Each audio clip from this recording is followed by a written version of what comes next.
Albert Einstein fue el científico que más influyó en la juventud de Philo Farnsworth. En 1919, Philo se trasladó con su familia a vivir a Rigby, Idaho, para trabajar como medieros en una granja. En el desván de su nueva casa, Philo encontró unas revistas científicas y junto con libros de ciencia prestados, aprendió física por su cuenta, estudiando las teorías de Albert Einstein. Philo nació en una cabaña de madera en 1906 en Indian Spring, en el estado de Utah. Su familia pertenecía a la Iglesia de Jesucristo de los Santos de los Últimos Días, o mormones, cuya sede está en Salt Lake City. Los mormones llegaron al territorio en 1847. Tras el Tratado de Guadalupe Hidalgo de 1848, pasó a pertenecer a Estados Unidos y en 1850 se creó el estado de Utah. Su nombre lo recibe por la tribu Ute, pueblo de las montañas que vivía allí. Actualmente los mormones son el 60% de la población del estado. En 1896 se anexionó a los Estados Unidos. En su nuevo hogar en Rigby, Philo comprobó cómo la casa, el granero y los edificios anexos estaban todos conectados por cables, había electricidad. Desde que utilizó por primera vez un teléfono a los 6 años, le chiflaba la electricidad. Con piezas de recambio que encontró por la granja, fabricó un motor eléctrico para la lavadora y hasta una docena de dispositivos más. Luego se dedicó a arreglar transistores de radio por horas. En sus lecturas descubrió que en 1880 el ingeniero Maurice Leblanc en Francia estableció la posibilidad teórica de utilizar un único canal para la transmisión de imágenes y sonido, citando 5 funciones necesarias para una transmisión de televisión. 1. Un transductor para convertir luz en electricidad. 2. Un escáner para dividir la imagen. 3. La sincronización de receptor y transmisor. 4. Un conversor de señales eléctricas en luz. Y 5. Una pantalla para ver la imagen. El industrial George Westinghouse firmó un contrato con Maurice Leblanc en 1897, creando la Société Anonyme Westinghouse-Maurice Leblanc. El industrial buscaba del ingeniero que ideara un sistema para que en las máquinas de vapor se mejorara la eficiencia de la turbina creando un vacío. Westinghouse se dedicaba a fabricar turbinas. En 1901 crearon la patente del sistema Leblanc, que es una bomba de aire que creaba un vacío superior a cualquier otro sistema, reduciendo el consumo de vapor de las turbinas. Lo desarrolló Westinghouse Machine Company. Finalmente, Leblanc estudia el aire como refrigerante y de ahí surge la idea de las neveras o el aire acondicionado.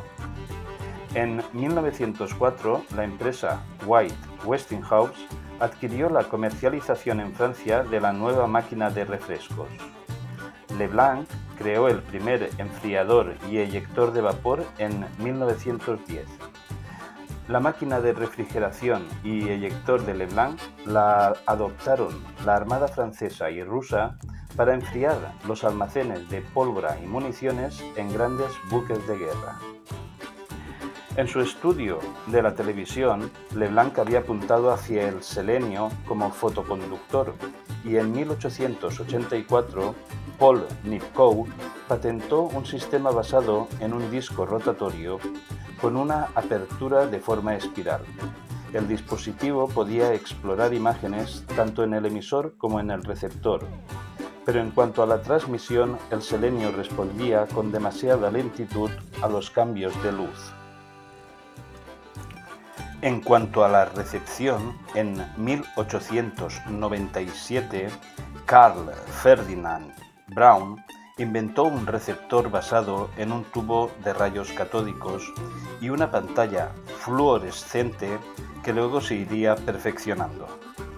Con estos datos, Philo Farnsworth se dio cuenta que convertir luz en electricidad mediante discos y espejos, es decir, la televisión mecánica, no era la solución a sus imágenes voladoras.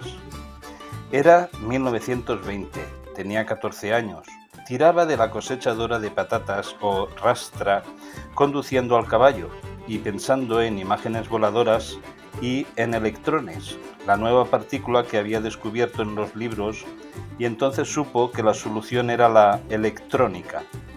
La imagen podía barrerse sobre un haz de electrones desviados magnéticamente, operando línea a línea, duplicando la manera en que el ojo trabaja cuando lee un libro. La idea la tenía, ahora había que ponerla en práctica.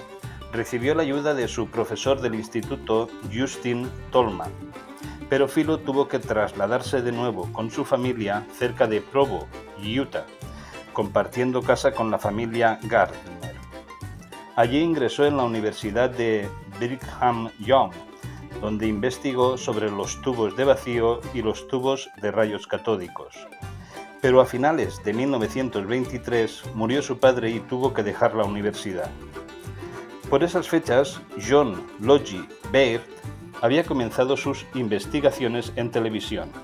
En 1924 consiguió transmitir la imagen parpadeante de una cruz de Malta. En 1926 realizó su primera demostración pública. La vieja marioneta Bill fue el primer ser en aparecer en una pantalla, con una resolución de 25 líneas, pero con el rostro reconocible. Ese mismo año fundó la Baird Television Development Company, con la idea de comercializar el invento. En 1927, mediante una línea telefónica, transmitió señales entre Glasgow y Londres. En 1928 transmite de Londres a Nueva York por medio de señales de radio. En 1929 creó un sistema de barrido mecánico de 240 líneas que fue adoptado de forma experimental por la British Broadcasting Corporation, BBC. En 1932 había instalado emisoras de televisión en París, en lo alto de la Torre Eiffel, Berlín y Roma, de 60 líneas por imagen. Pero apareció el sistema electrónico de exploración, tubo de imagen, de la compañía Marconi, con 405 líneas frente a las 240 de Baird, y que también adaptó a emitir la BBC. En 1942 realizó la primera demostración de un tubo electrónico en color. Murió en 1946 por accidente cerebrovascular.